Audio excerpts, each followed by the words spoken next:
Lo primero que tenemos que plantear es que en Colombia, en el año 91, se generó un cambio constitucional que realmente modificó radicalmente la forma como eran pensados los indígenas, la forma como eran tratados los indígenas y fundamentalmente, a pesar de 25 años de su implementación, hay campos que la Constitución del 91 trajo que evidencian efectivamente modificaciones muy importantes y que en particular en el caso del pluralismo jurídico, del cual ustedes ya oyeron expertos maravillosos que hablan del tema, pero en concreto con relación a la jurisdicción especial indígena en Colombia, que tiene que ver con ese pluralismo jurídico, pues quiero expresar algunas ideas. Lo primero es que la Constitución trajo unos 5 cambios que tienen que ver con pueblos indígenas muy importantes. El primer cambio es que se pasó de un Estado de derecho a un Estado social de derecho. Significa que se modificó el concepto de igualdad. En la Constitución del 86 en Colombia, todos éramos iguales ante la ley, pese a que en la realidad no éramos iguales. Y para mostrar esa desigualdad tan grande que había en Colombia, pese a unas normativas que hablaban de la igualdad, en Colombia, por cada 1000 nacimientos morían 25 niños. En Cuba, por 1000 nacimientos morían 7 niños. En Estados Unidos, 9. Y entre los Nasa, el pueblo indígena más grande de Colombia, territorio colombiano, morían 268 niños. Aún así hablábamos de igualdad. Entonces, lo que la palabra social de derecho trae frente al Estado de Derecho es que la igualdad se construye. Y en ese sentido, hay entidades del Estado que generan políticas públicas para que haya más igualdad entre esos indígenas despreciados en nuestro Estado colombiano, para que sean más iguales a la mayoría de las personas. Y me refiero, por decir algo, a que haya senadores indígenas. Ha habido alrededor de 50. Antes de la Constitución no había ninguno. A que accedan a la salud. Hoy hay más o menos 1.100.000 indígenas en el Sistema Nacional de Salud. En fin, hay políticas que van haciendo más iguales a los indígenas. Un segundo cambio fundamental de la Constitución del 91, que veremos cómo aterriza en la jurisdicción y en el pluralismo, tiene que ver con que Colombia pasó de ser un Estado monocultural a ser un Estado multicultural y pluriétnico. Significa que ya no se justifica o ya no vale o ya no está apreciado un solo Dios, el Dios de los católicos, una sola lengua, el español, unas múltiples creencias, formas de higiene, hábitos alimenticios, etcétera, sino que la Constitución plantea que hay una gran cantidad de culturas en Colombia y que todas tienen igual valor.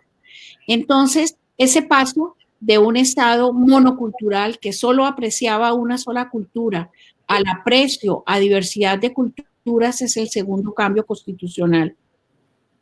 El tercer cambio y el más importante de todos, en mi concepto, es que la Constitución del 86 solamente reconocía como sujetos de derecho a los individuos. Entonces yo, Esther Sánchez, podía creer lo que quisiera y el Estado me protegía mi creencia.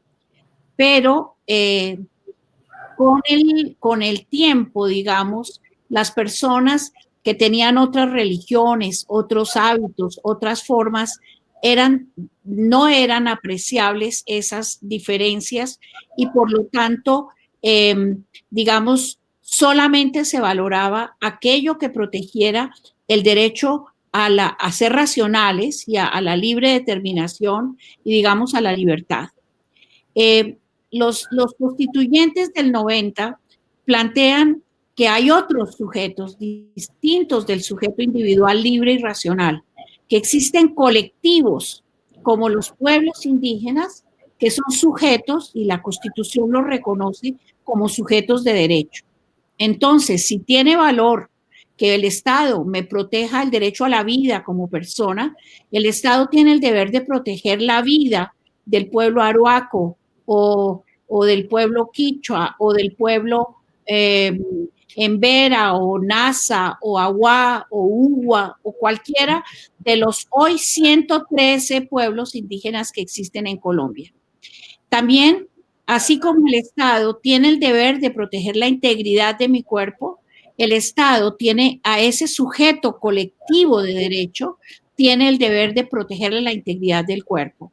Entonces, nace un nuevo sujeto colectivo de derecho que podemos verlo como una mano, en el sentido que tiene varios dedos, cada uno hace parte de la mano, pero sin embargo, la mano es una unidad. Y esa unidad es la que tiene protección. Entonces, imaginémonos que los dientes en la dentadura pues son unidades, pero imagínense si un diente por fuera de la dentadura puede ser, por ejemplo, arreglado, puede ser reparado por fuera de la dentadura. Entonces, el daño que le causamos a un dedo en una mano se le causa a toda la mano. El dedo, el daño que le causamos a un diente por fuera de la dentadura se le causa a toda la dentadura. Ese sujeto colectivo es un sujeto de derecho. El cuarto gran cambio es que si es un sujeto distinto, si es un sujeto no igual, si es un sujeto colectivo, entonces la Constitución define protegerlo de manera especial y hay 11 artículos de la Constitución que los tratan como distintos. Y uno de ellos es el artículo 246 de la Constitución, que precisamente configura el pluralismo jurídico. Sabemos, como ustedes ya lo saben, con base en el primero de los maestros de este curso, es la existencia de diferentes sistemas de derecho en una nación. Y entonces, pues en la Constitución del 86, como ya lo dije, solamente se reconocía el derecho estatal. Era legal y oficial. Pero el artículo 246 de la Constitución, que reconoce que las autoridades de los pueblos indígenas podrán ejercer funciones jurisdiccionales en el ámbito de su territorio, siempre no contravengan la Constitución y la ley, y que habrá una ley de coordinación, genera un pluralismo jurídico y hace de las autoridades de los pueblos indígenas y de esos derechos sistemas legales y oficiales. En Colombia, no así en ningún otro país, las autoridades de los pueblos indígenas que ejercen funciones jurisdiccionales están en la rama judicial de Colombia. Antes, inimaginable que una autoridad indígena pudiera ser un juez de la República oficial y legal. Entonces, fíjense ustedes que estos 4 principios fundamentales del cambio constitucional trae un quinto que es común a todos los colombianos, que es el derecho a la tutela, el derecho a que se nos proteja la posibilidad de ver vulnerados derechos fundamentales. Entonces, la acción de tutela o de amparo, como se lo llama en otras partes, ha sido la herramienta que ha permitido que individuos, comunidades, pueblos reclamen aquellas situaciones que están por fuera del marco de la Constitución. Y lo que hace la acción de tutela es fundamentalmente estar seguros, evaluar si se está vulnerando un derecho fundamental para poderlo proteger. Bueno, ¿qué sucede? Este artículo 246 de la Constitución del 91, pues efectivamente plantea, uno, que hay autoridades, dos, que hay pueblos indígenas que tienen posibilidad de ejercer funciones jurisdiccionales. Las funciones jurisdiccionales son las siguientes: tienen la posibilidad de conocer un hecho, tienen la posibilidad de juzgar ese hecho y tienen la posibilidad de sancionar ese hecho. Entonces, aquí viene un tema que podríamos llamar es de pluralismo jurídico igualitario o de pluralismo jurídico unitario.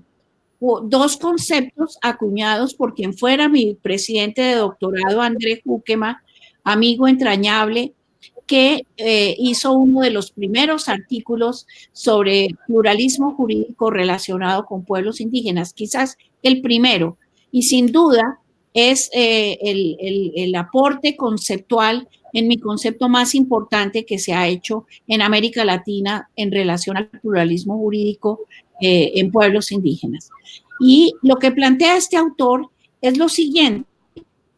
Imagínense ustedes que efectivamente las sociedades indígenas como tal son distintas, por lo tanto tienen normas y procedimientos distintos, por lo tanto también conciben al ser humano de manera diferente, tienen visiones sobre el mundo, sobre la mujer, sobre los niños, sobre el trabajo, sobre la protección, sobre el daño, sobre lo antijurídico completamente distintos. Entonces, el esfuerzo que ha habido en estos 25 años por parte de la Corte Constitucional es tratar esos casos que no se tratan internamente dentro del pueblo y que alguien los saca a la jurisdicción ordinaria y finalmente son sancionados en la Corte Constitucional. Hay demasiados casos, pero por ejemplo, uno, el uso del fuete. Alguien demandó que no le podían dar fuete como lo acostumbran los países o los NASA hoy, y por lo tanto sacó el caso a la jurisdicción ordinaria y llegó hasta la Corte Constitucional. La Corte Constitucional avala esa posibilidad de conocer, de juzgar y en unos casos de dar fuete. Y la Corte interpreta que no se puede jugar o que no se puede establecer que una forma de látigo para un no indígena NASA es lo mismo que para un indígena NASA.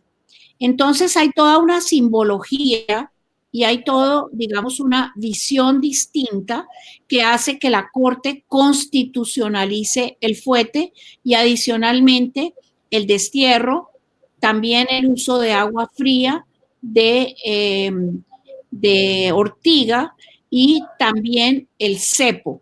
Digamos, sanciones que no están en el derecho estatal y que con grandes y muy interesantes sentencias de tutela, la Corte considera que no son exactamente iguales a lo que nosotros pensaríamos si nos imaginamos que el cepo tiene unas características que en nuestra sociedad serían, digamos, violatorias de derechos humanos.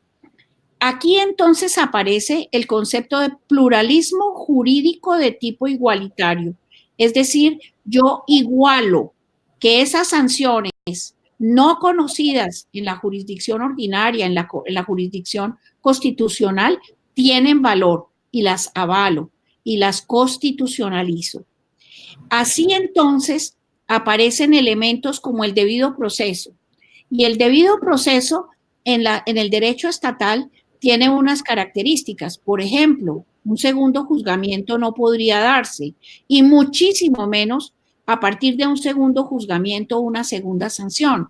Sin embargo, en un caso muy interesante en Verachamí de Risaralda, en donde se hizo un juzgamiento por el asesinato de un muchacho, la misma familia del victimario consideró que no había quedado bien juzgado y puso una tutela para que se le permitiera participar en el juzgamiento a su hijo, dado que no habían estado como la costumbre lo obligaría, y lo concreto es que se avergonzaban de haberles dado, de que la autoridad le hubiera dado unos años de sanción, enviándolo al sistema carcelario, competencia que tienen los jueces indígenas. Si quieren mandar una persona a la cárcel, lo pueden hacer como cualquier juez de la República, Además, pueden pedir ayuda de la policía si una persona se está escapando, está huyendo, también pueden utilizar la policía para que los detenga, etcétera. Y en este caso, la Corte consideró que ese segundo juzgamiento, en donde estuvieran los parientes del victimario y de la víctima, y en donde de común acuerdo con la autoridad se le definiera una sanción, se pudiera hacer ese segundo juzgamiento y esa segunda sanción. Entonces estamos hablando de un pluralismo jurídico de tipo igualitario, en donde pese a que lo otro no es lo mío, pese a que lo otro es distinto a mí, yo puedo avalar eso distinto como constitucional. ¿Por qué? Porque estoy protegiendo un derecho fundamental de los pueblos implicados en ese caso, como es el derecho a la vida, el derecho a poder seguir siendo un pueblo distinto y no un pueblo que, digamos, interioriza el derecho estatal y por lo tanto se convierte en una sumatoria de sujetos que se someten a principios y procedimientos del derecho estatal.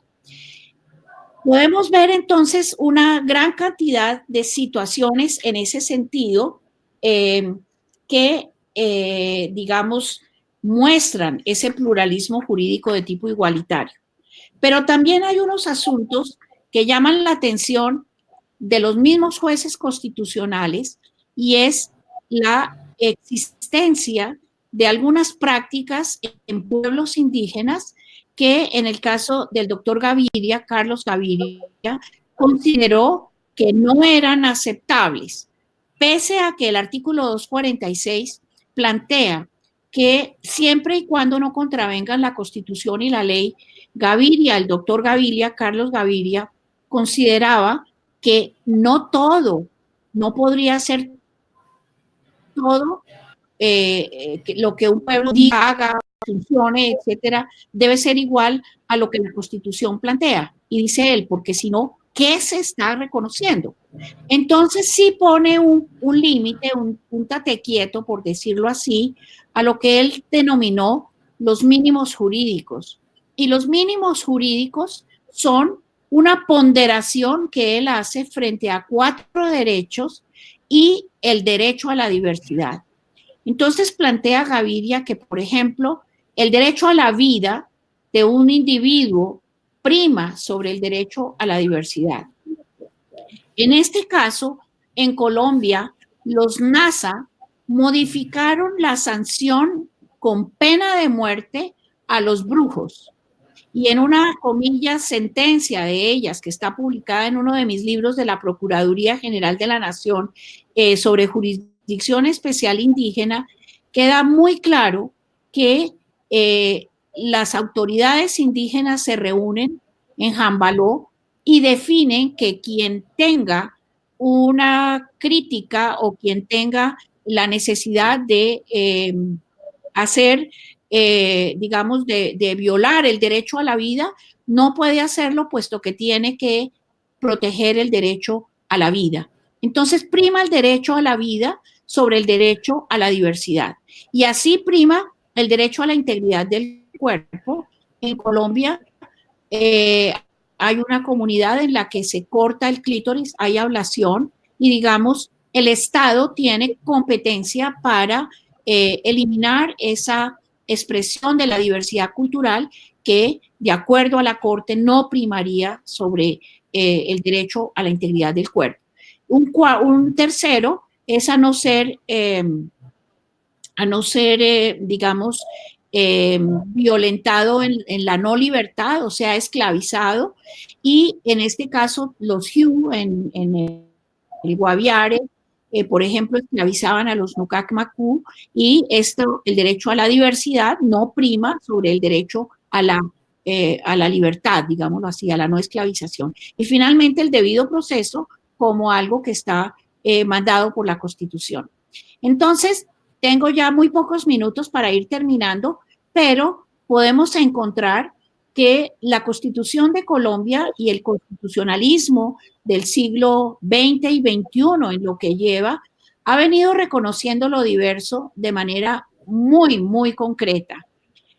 Los casos que salían a la jurisdicción ordinaria, casos penales, casos por robos, por adulterio, por lo que cada pueblo defina como antijurídico, que antes eran juzgados en la jurisdicción ordinaria, ya no lo son. Los pueblos se han organizado porque hay pueblos que ya no tenían derecho, porque el Estado civilizatorio les eliminó su lengua, les eliminó su religión y también les eliminó sus normas y procedimientos. Pero ante la posibilidad constitucional de tener derecho, digamos, se acogieron a la posibilidad de inventar derecho. Y entonces han inventado un nuevo derecho, el derecho pasto, por ejemplo, el derecho Quillacinga, por ejemplo. Hay varios derechos en Vera, en Antioquia, que son derechos en donde la comunidad dijo, bueno, vamos a ponernos de acuerdo en cuáles van a ser nuestras normas y procedimientos en adelante. Este es un tema muy interesante que efectivamente, digamos, no es perfecto, pero podemos decir lo siguiente para ir concluyendo. Primero, los pueblos indígenas, las autoridades de los pueblos indígenas tienen competencia en todas las materias, porque en muchos países de América Latina, en donde yo he podido trabajar como Ecuador, México, Bolivia, Bolivia, Guatemala, por ejemplo, la Constitución o los mismos jueces consideran que ellos pueden juzgar, conocer, juzgar y sancionar cosas pequeñas, es decir, el robo de una gallina, pero que no son competentes para juzgar, por ejemplo, un homicidio. En Colombia, los jueces indígenas pueden juzgar todos los asuntos, son competentes en todas las materias. Incluso comentaré lo siguiente, hasta hace muy poco no eran competentes para juzgar narcotráfico. Ya la Corte les abrió la posibilidad a que pudieran juzgar, conocer, juzgar y sancionar narcotráfico. También quiero expresar que hay una sola restricción que me parece que es bastante válida, que es cuando hay un caso que, digamos, trasciende la nación e involucra a un país extranjero. Uno de los primeros casos que tuve la oportunidad de conocer fue el caso de una niña Agua, de padre Agua colombiano y madre Agua ecuatoriana, que tenía estaba en un caso de protección de niña indígena Agua. Y digamos, la autoridad Agua en Colombia no tenía competencia para demandar nada frente a la autoridad Agua de Ecuador. Así hay otros casos que por el tiempo pues no podemos entrar a mirar. Entonces, esas son restricciones. Ahora, ustedes saben que la globalización del derecho también permea nuestras naciones y permea también a los pueblos. Cada uno de estos 113 pueblos que hoy el censo en Colombia plantea que existen, pues son indígenas modernos, son indígenas contemporáneos, que tienen computador, que conocen, digamos, entran a Internet y bajan documentos. Muchos indígenas han ido a la universidad, han estudiado diferentes carreras, han estado en la ciudad. Hay un cambio también en el sentido de que casi el 70% de los indígenas en Colombia están en Popayán, en Cali, en Bogotá, etcétera.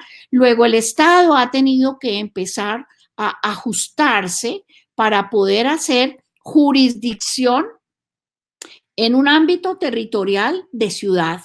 Y entonces encontramos toda la conflictividad que entraña el ejercicio de la jurisdicción especial en la ciudad.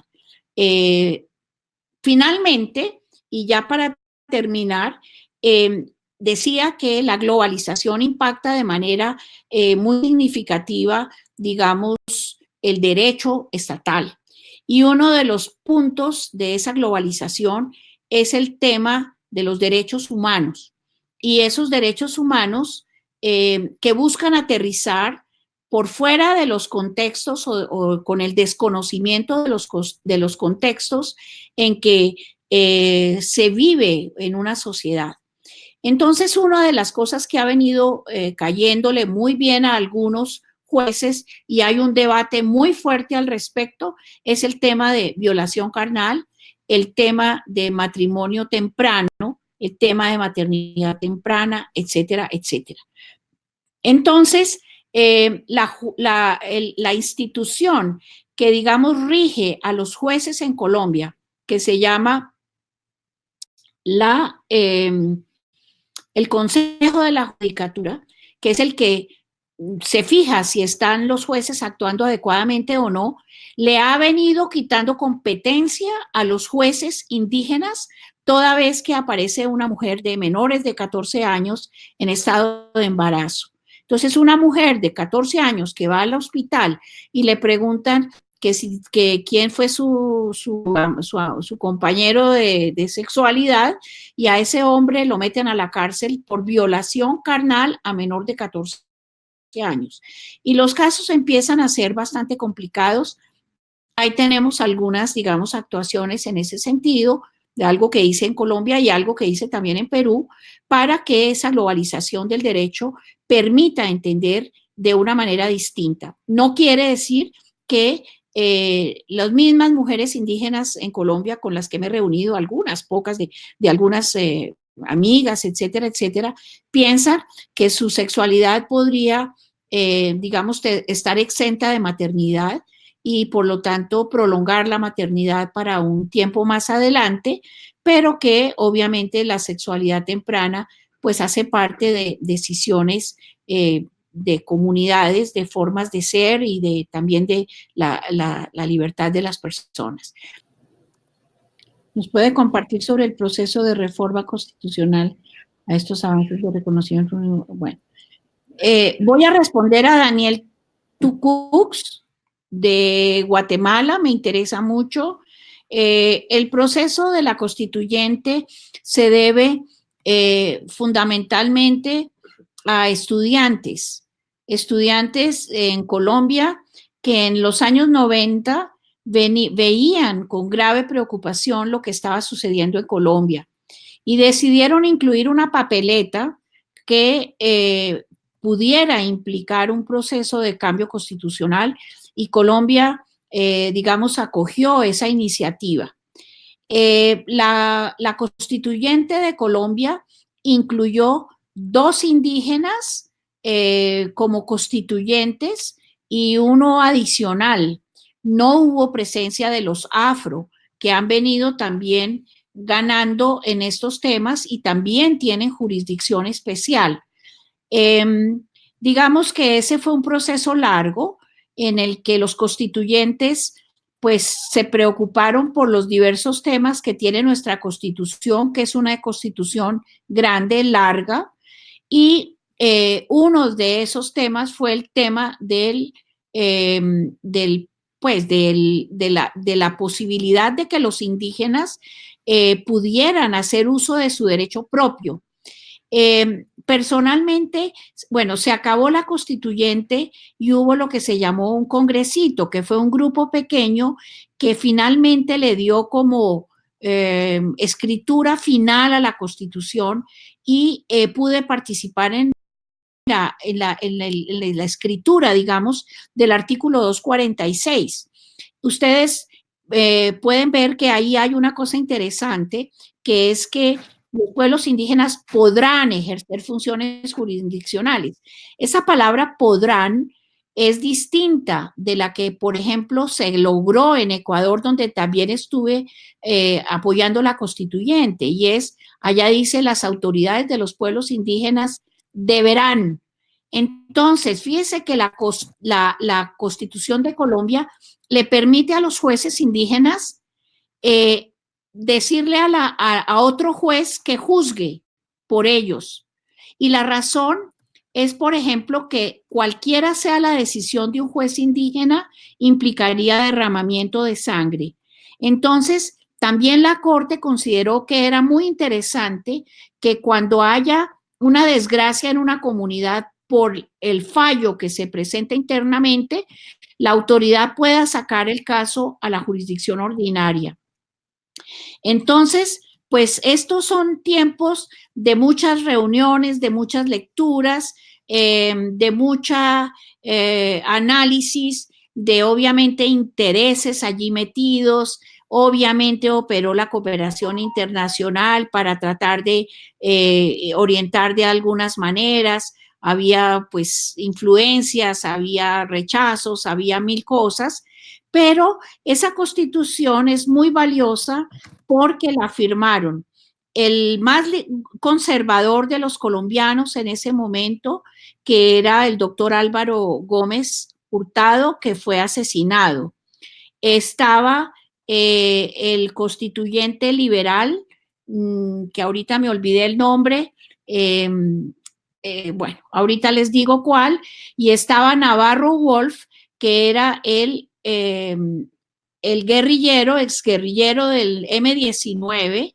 Los tres firmaron una constitución para hacer un nuevo pacto de paz y lo lograron, porque la verdad que la constitución del 91 trajo un poco de paz, de arreglo de muchas cuestiones, digamos, que estaban un poco problemadas. Tenemos una pregunta de Víctor Alanes y dice, quisiera conocer su apreciación sobre el proceso boliviano. ¿Podría decirse que representa un avance en materia de pluralismo jurídico igualitario? Esto considerando todos los cambios institucionales por la inclusión del indígena originario campesino.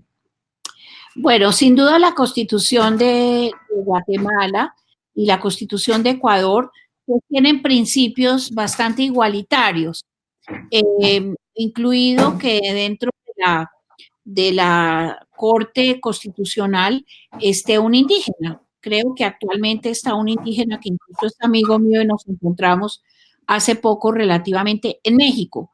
Eso es muy interesante, que puedan hacer parte de, digamos, de la Corte.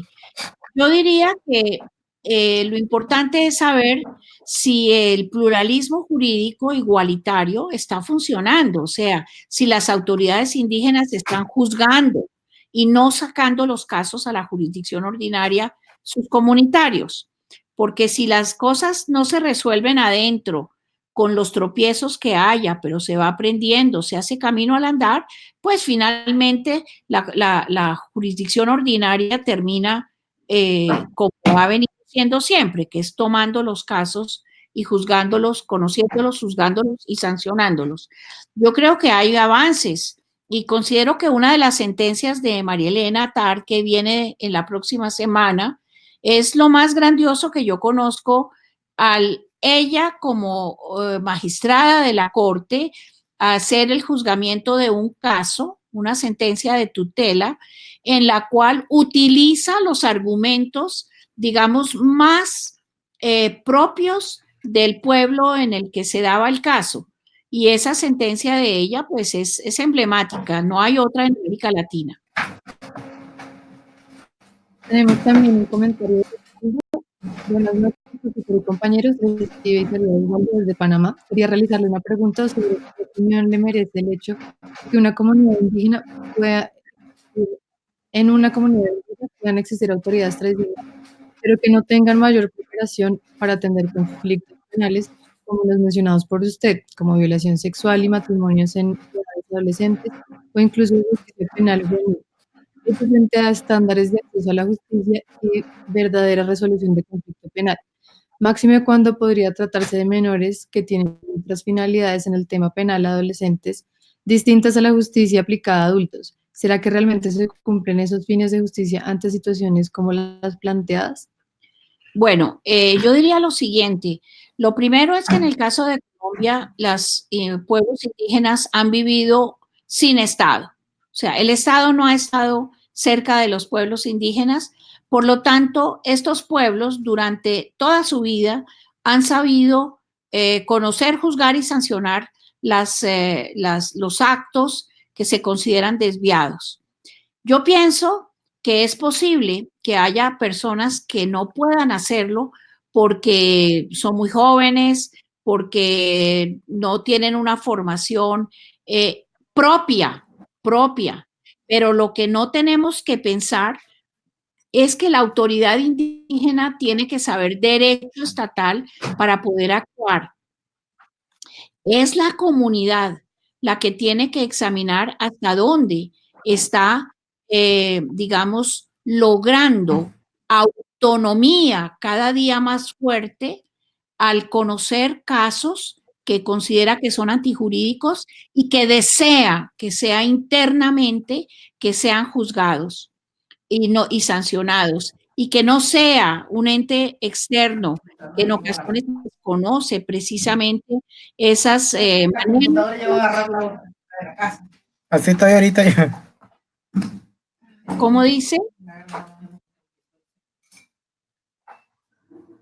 Entonces, aquí no sé si se trata de un abogado, pero sí, claro, hay casos de complicados, pero también en Colombia hay casos complicados con jueces constitucionales que tienen que hacer muchas preguntas, incluso peritajes, y pues no tienen siempre la preparación. Yo quiero decirles que en Colombia, y sin duda, y no porque lo diga yo, sino porque lo han dicho magistrados como Eduardo Cifuentes, Manuel José Cepeda y Carlos Gaviria, sin los antropólogos, ellos no hubieran entendido muchos de los elementos que les tocó entrar a conocer y que desconocían.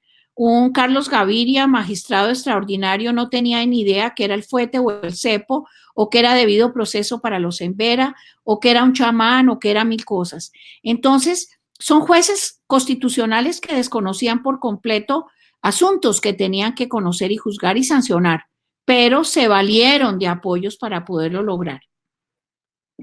La siguiente pregunta es de Silvia. Me gustaría saber si puede mencionar un caso de justicia indígena en ámbito urbano. Pues hay muchos. En Ecuador hay muchos, en Bogotá también hay muchos. Por ejemplo, una madre en Bogotá, hay un video al respecto, demandó a su marido porque pues no le daba plata para los niños, y como hay un cabildo indígena en Bogotá de los, bueno, un pueblo del Putumayo, ahorita me olvidé el nombre. Entonces, ¿qué pasa? Ella lleva el caso a la autoridad indígena y lleva el caso al Instituto de Bienestar Familiar. ¿Y qué pasa? Es un caso muy bonito de interlegalidad, interculturalidad. El Instituto de Bienestar Familiar, o sea, la persona que protege, que tiene el deber constitucional de proteger los niños, y en este caso niños indígenas, participa del conocimiento del caso, del juzgamiento y de la sanción, que en ese caso fue fuete. Entonces, ese caso lo filmaron, es un caso viejo, pero las autoridades indígenas siguen juzgando en Bogotá los casos que se presentan en Bogotá, e incluso en ocasiones una persona que comete un caso en Bogotá lo envían a su territorio, si hay un territorio y una autoridad allá, para que sea juzgado allá. O sea, hay varias modalidades. Bien, la siguiente pregunta es de Devin. ¿Cómo relacionaron en Colombia los derechos sociales de la Constitución de 1991 con los derechos multiculturales? Es decir, ¿cómo valoran el pluralismo frente a la igualdad? Pregunto porque acá en Bolivia el Estado justifica proyectos de desarrollo que niegan la propia voluntad de pueblos indígenas con el argumento de avanzar la igualdad, como eliminar la pobreza. ¿Hay casos parecidos en Colombia? Sí, en Colombia hay varios principios que están en conflicto.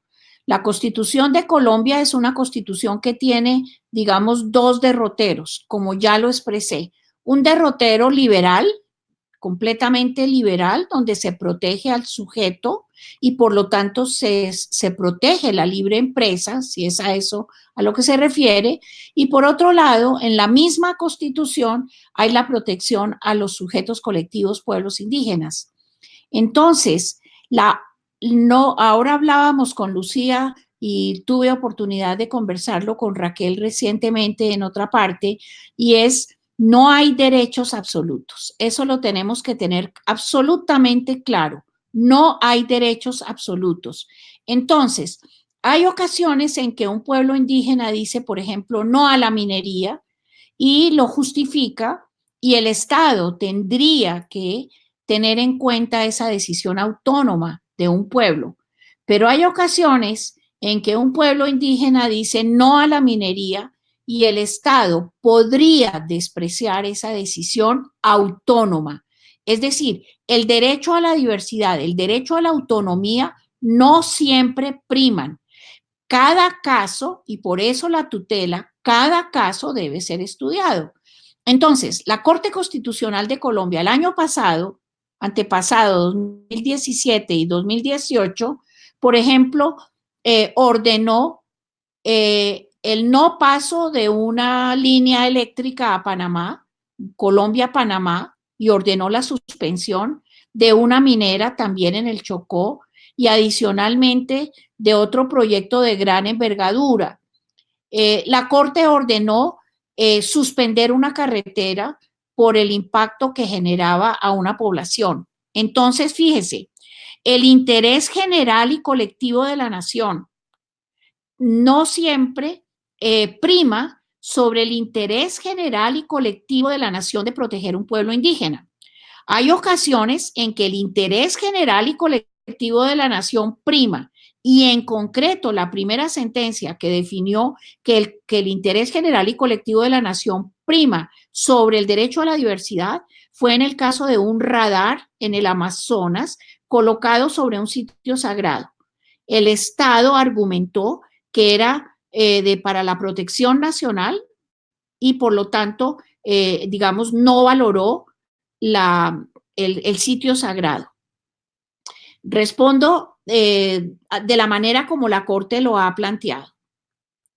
Listo. La siguiente pregunta es de Cristina. Quisiera saber su opinión sobre la necesidad o no de mecanismos de coordinación formales creados desde el Estado entre la justicia indígena y la justicia ordinaria. Bueno, no sé de qué parte eres, Chimarro, no sé de qué lugar eres. En Colombia llevamos 25 años ejerciéndose a fondo la jurisdicción especial indígena y no ha habido ley de coordinación.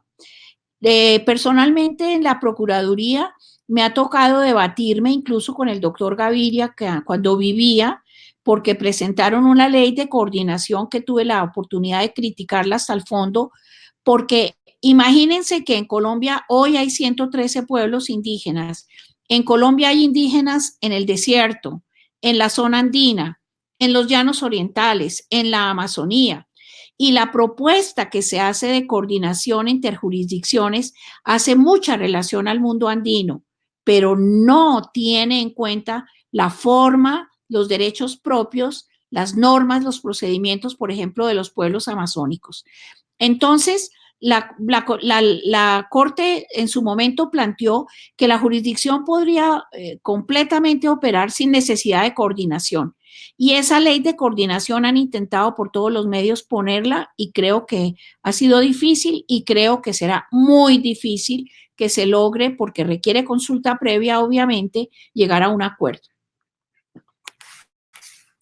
Lenny dice, doctora, en Bolivia el Consejo de la Magistratura solo tiene atribuciones disciplinarias y de fiscalización en la justicia ordinaria y no así originaria. En su vivencia, ¿sabe de algún caso donde el Consejo de la Judicatura, en su caso, ha tenido que ver con la justicia indígena originaria campesina? Sí, en caso de Colombia, N veces, autoridades indígenas que tienen abuso de autoridad, que no llevan debido proceso.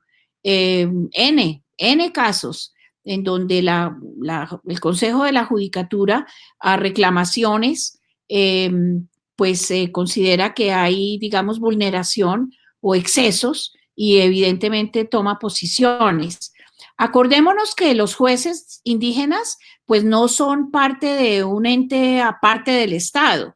Por eso digo, hacen parte de la rama judicial y en ese sentido tienen obligaciones también. y no pueden hacer lo que les dé la gana, y cuando son demandados por excesos, por atribuciones no santas, etcétera, y pues llegan a la Corte Constitucional, llegan al Consejo de la Judicatura y son, digamos, se les da la razón, se les protege a los demandantes. Víctor dice, acuda a su experiencia en antropología jurídica. ¿Cuáles deben ser los mecanismos necesarios para el acceso de los pueblos indígenas a la justicia constitucional? En el caso de Colombia existe la acción de tutela. La acción de tutela protege derechos fundamentales y la Corte Constitucional o la justicia constitucional lo único que hace es vigilar la Constitución. Por lo tanto, el mecanismo es poner una acción de tutela de manera que si progresa y llega hasta la Corte, pues tenga la posibilidad de, digamos, proteger derechos fundamentales. Entonces, acordémonos que hay jurisdicciones y la jurisdicción constitucional es una que tiene por deber proteger el ámbito de la Constitución, los principios constitucionales. Johnny pregunta, ¿cuál es la diferencia entre interculturalidad e interlegalidad?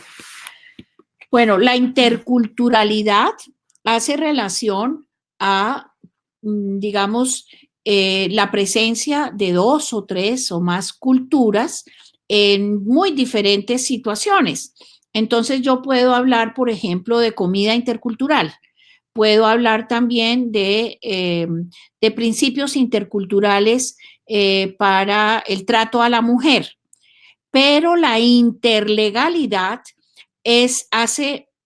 digamos, o se orienta a un acuerdo entre 2 principios legales de 2 instancias o de 2 derechos diferentes. Y lo voy a expresar con un ejemplo muy valioso, que es con el que yo aprendí el tema de la interlegalidad. En París, los musulmanes comen carne de cordero y los musulmanes venían sacrificando corderos en sus casas y lo hacían bajo determinadas condiciones de higiene que Salud Pública de París consideró que no eran las mejores y que traían problemas de salud general. Entonces, averiguando y haciendo un trabajo de campo, etcétera, etcétera, entendieron que en los mercados donde se vendía cordero, el cordero era matado, mas no sacrificado. Y los musulmanes tienen la idea de que pueden comer carne sacrificada.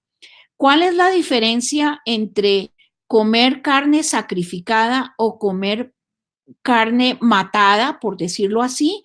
Es la misma que un pedazo de pan en una hostia para el católico.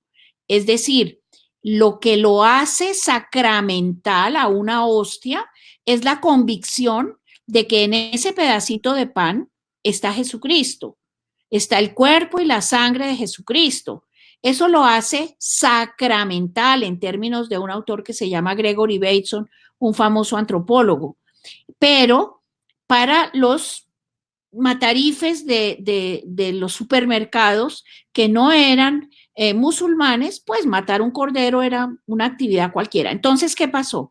Se pusieron de acuerdo musulmanes y gente higiene de París para que los musulmanes sacrificaran corderos bajo condiciones de higiene que permitieran venderse en los supermercados como carne de cordero sacrificada. Y eso se llama interlegalidad. La legalidad de ambos sistemas, ¿no? Que era en el caso de los musulmanes sacrificar un animal y no matarlo, y en el caso de la higiene, que era matar un animal o sacrificarlo en términos de higiene, se logra ambas legalidades. Silvia pregunta si puede recomendar bibliografía para profundizar el tema. Sí, pero no acá. La verdad que con mucho gusto yo les mandé algunas lecturas que ustedes deben tener. Hay una bibliografía, pues no sé, muy grande están los libros de Relajo, de la Red Latinoamericana de Antropología Jurídica, y hay mucha bibliografía. Ayer, precisamente porque me interesa, voy a mostrarles aquí rápidamente. Bueno,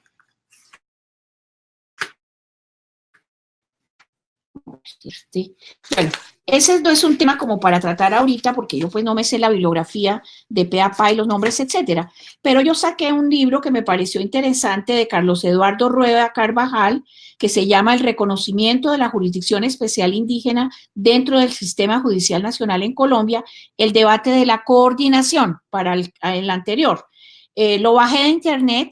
La verdad es que, con modestia aparte, pero me cita 300 veces, porque publicamos el libro de la Jurisdicción Especial Indígena con la Procuraduría, y otro que se llama Derechos Propios, que son dos libros pioneros en su momento, en donde se plantea en ese libro, en ese artículo, que lo pueden bajar por internet, hay una buena bibliografía sobre el tema, me pareció indicada, y yo la tenía pensando que el tiempo me daría más por si me preguntaban algunas sentencias que yo no me las sé de memorias, pues poderlas, digamos, tener a la mano. Pero lo pueden bajar y me pareció un artículo bastante interesante, resumido y bueno.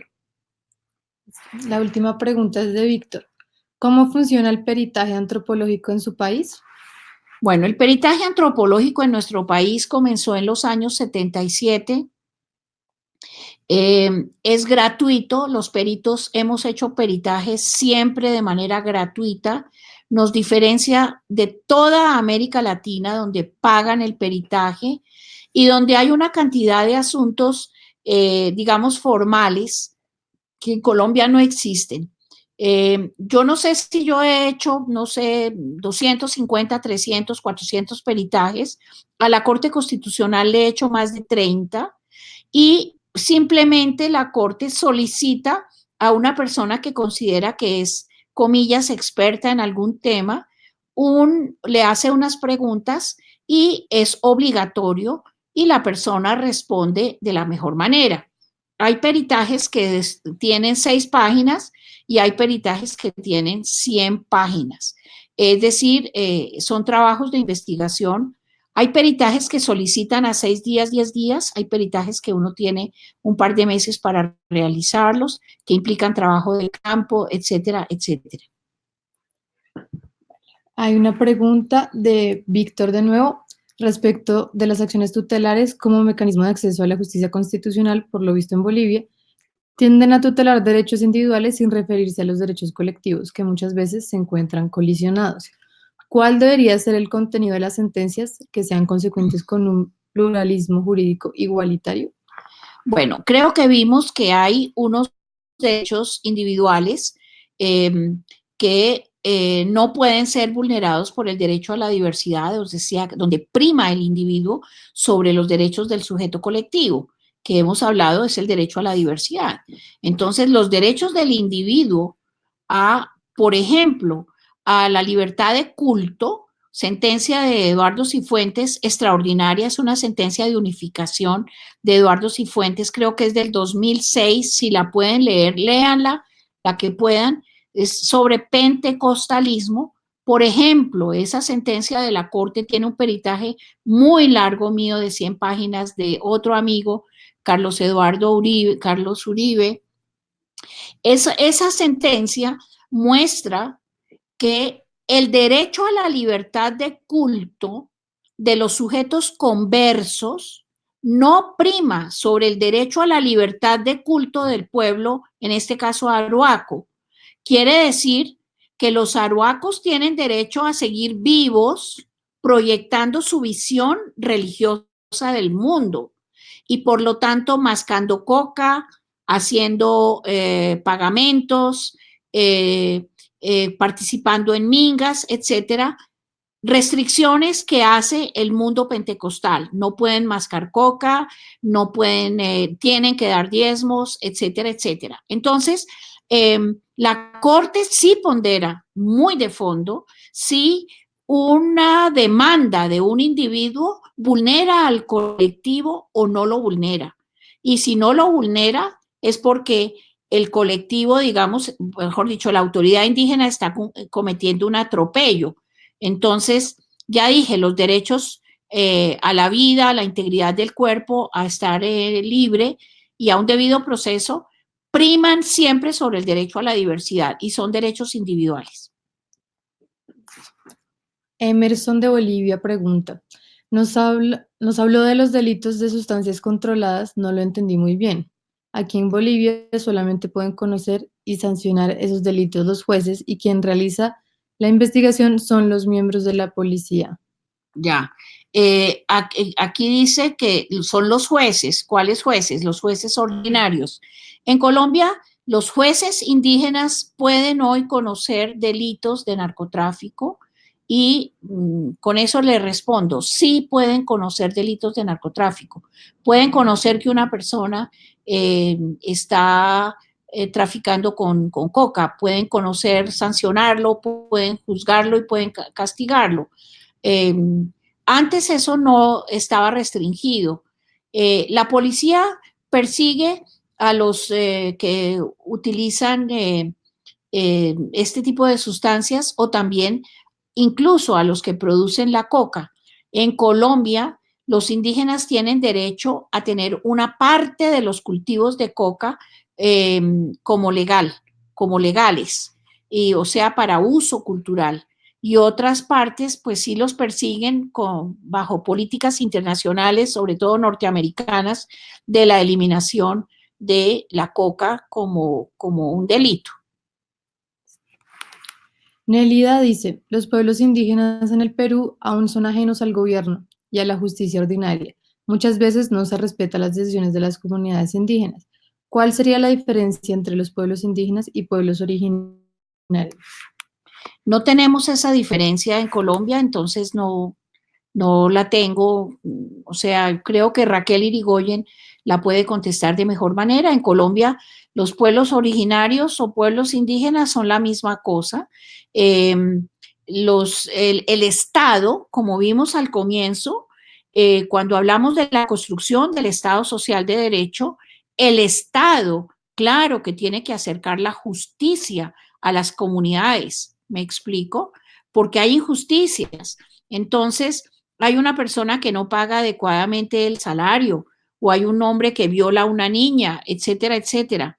Y las comunidades, los individuos tienen que, además de saber de su jurisdicción especial interna, también tienen que saber que hay una jurisdicción ordinaria que los puede apoyar e incluso que hay una jurisdicción internacional.